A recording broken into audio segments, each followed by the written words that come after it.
Bienvenidos a este nuevo video. Mi nombre es Enzo Morales y en esta ocasión les hablaré un poco más de la historia de Bolivia.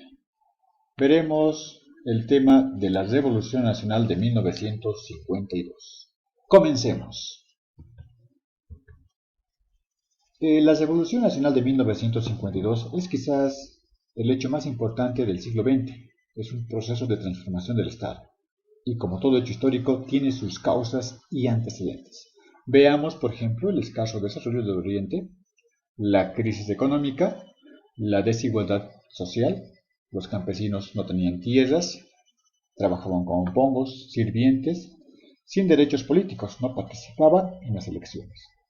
También tenemos el monopolio y la crisis minera, por una rosca que manejaba este sector económico, la derrota de Bolivia en la Guerra del Chaco, y principalmente la anulación de las elecciones en 1951.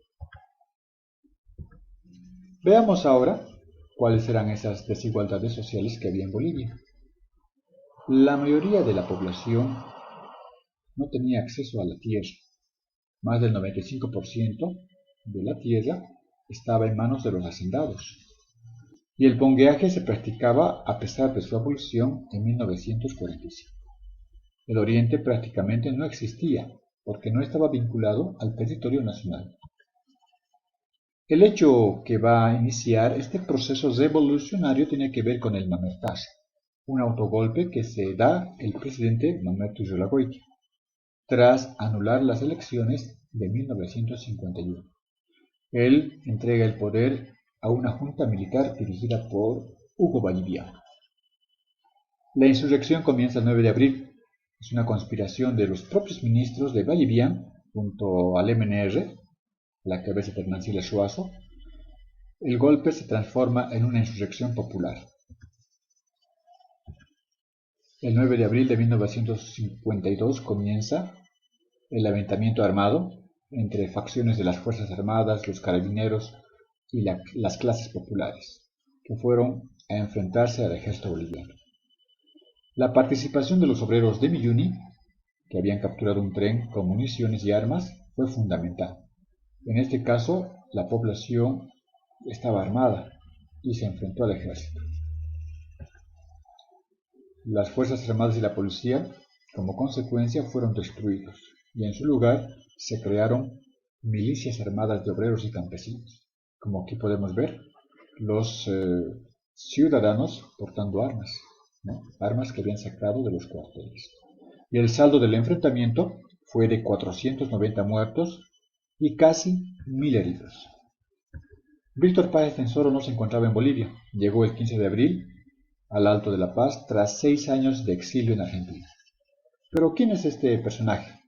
Es quizás la figura más importante en la historia de Bolivia por su papel doble de transformación, primero en 1952 y en 1985 después. Fue presidente de Bolivia en 4 ocasiones, gobernó Bolivia por 12 años y medio y es uno de los fundadores de este partido político, el MNR, el Movimiento Nacionalista Revolucionario.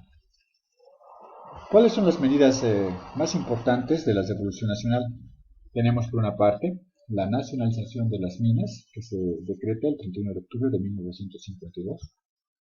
También la reforma agraria se firmó el 2 de agosto del 53 en Ucureña, donde se entregó las tierras a los campesinos con el principio: la tierra es de quien la trabaja. Por otra parte, está el voto universal, concedió el derecho a sufragar a los mayores de 21 años. También está la reforma educativa de 1955.